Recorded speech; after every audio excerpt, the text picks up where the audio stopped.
ഗോപൻ സ്വാമിയെ വർഷങ്ങളായി അറിയാവുന്ന ഗോപൻ സ്വാമിയുടെ വീടിനടുത്തുള്ള സുകുമാരൻ, എനിക്ക് തോന്നുന്നു സുഗു എന്ന് പറഞ്ഞാലാണ് നാട്ടുകാർക്ക് അറിയാവുന്ന തോന്നുന്നു അല്ലേ? സുഗു തന്നെ അറിയാം. ഗോപൻ സ്വാമിയായിട്ട് എത്ര നാളത്തെ ബന്ധമുണ്ട്? ബന്ധമൊന്നുമില്ല. അല്ല, ബന്ധമില്ല, അറിയാവുന്ന എത്ര നാൾ? അറിയാം, കുറേ വർഷം കൊണ്ട് അറിയാം. ഇവിടെ താമസിക്കാൻ വന്ന മുതൽ? അങ്ങനെ താമസിച്ച ആറൽ വീട്ടിലായിരുന്നു. അങ്ങനെ അത് വിറ്റിട്ടാണ് ഇത് വീട് വെച്ചതും. ഈ 2 ആമക്കളുണ്ട്, 3 എണ്ണം ഉണ്ടായിരുന്നു. ഒരാൾ മരിച്ചുപോയി. മരിച്ചത് അവിടെ വെച്ചാണ് മരിച്ചത്. മരിച്ചതിന് ശേഷം ഇങ്ങനെ താമസം വന്ന് ഗോപസ്വാമി ഞാൻ ഒരു അന്വേഷിച്ച് വന്നു. ഇനിയിപ്പോൾ എനിക്ക് പേടിക്കേണ്ട ആവശ്യമൊന്നുമില്ല. അന്വേഷിച്ചെന്ന് പറഞ്ഞ് കണ്ണ് കണ്ടുള്ളൂ വന്നു. ആരാ പറഞ്ഞ? ഭാര്യയും മോനും പറഞ്ഞു. പറഞ്ഞത് ഏതോ സത്യം. വന്നപ്പോൾ കണ്ണ് കണ്ടുള്ള. എത്ര നാൾ മുമ്പാ? ഒരു 2 മാസം മുമ്പ്.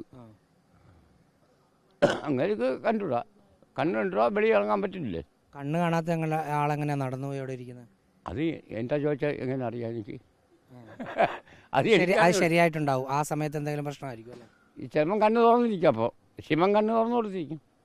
അത് അത്രേ പറയാൻ ഉള്ളൂ എനിക്ക്. അല്ല, എനിക്ക് ഇതിൻ്റെ കാര്യമൊന്നും അറിഞ്ഞുകൂടാ. ശിവൻ കണ്ണ് തുറന്നു കൊടുത്തിരിക്കും. ഈ മഹാദേവൻ കണ്ണ് തുറക്കണേ എന്നൊന്നും അറിഞ്ഞുകൂടാ. അത് തൃക്കണ്ണ് തുറക്കും. എപ്പോഴാണ് പുള്ളി മരിച്ചു എന്നറിഞ്ഞത്? മരിച്ചെന്ന് പറഞ്ഞാൽ രാവിലെ അത് പോസ്റ്റർ ഒട്ടിച്ചിരുന്നു. അങ്ങോട്ട് പണിക്ക് പോയപ്പോൾ കണ്ടാണ്? പണിക്ക് പോയപ്പോൾ ഒരു പോസ്റ്റർ അവിടെ ഇരിക്കുന്നു. റോഡ് സൈഡിൽ ഇപ്പോഴും ഉണ്ട്. ഇറങ്ങി വരുന്ന റോഡിലുണ്ട്. അപ്പോഴും കണ്ടപ്പോൾ അറിയാം അയാൾ മരിച്ചു. പക്ഷേ യഥാർത്ഥം നമുക്ക് അറിഞ്ഞൂടാ മരിച്ചോ മരിച്ചില്ലോ. അപ്പം മരിച്ചു എന്ന് പറഞ്ഞപ്പം മരിച്ചെന്നല്ല, അടക്കി സമാധിയാക്കി എന്ന് പറഞ്ഞു. അപ്പം അദ്ദേഹത്തിന്റെ മൃതദേഹം കാണാൻ ശ്രമിച്ചിരുന്നു? ഇപ്പോഴും ശ്രമിച്ചുകൊണ്ടിരിക്കുക തന്നെ. ഒന്ന് കാണണം. ഉണ്ടോ, ആളകത്തുണ്ടോയെന്ന് അറിയണം. അത് ഇപ്പോൾ നിങ്ങൾ ഈ ടി വിയിൽ ഏത് ഏഷ്യാനെറ്റിൽ വന്നാലും എനിക്കൊരു പുല്ലുമില്ല. ഇത് കാരണം വെച്ചാൽ ഇത് കാണണം. ഉണ്ടോ ഇല്ലെന്ന് അറിയണം.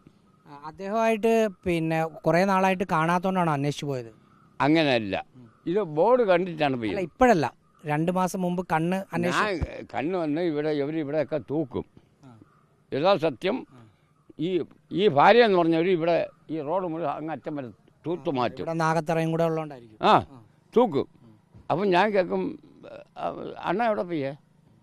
കിടപ്പ് കണ്ണ് കണ്ടിട്ടുള്ളതെന്ന് പറയും. ഇത് ഞാൻ കേട്ടിട്ടുള്ളത്. അപ്പോൾ ഈ കണ്ണുകൊണ്ടിട്ട ആൾ എങ്ങനെ പോയിരുന്നെന്ന് എനിക്കറിഞ്ഞൂടാ. ഇത് നിങ്ങൾ ചോദിക്കണ ഇതൊക്കെ ടി വിയിൽ വരുന്ന അറിയാം.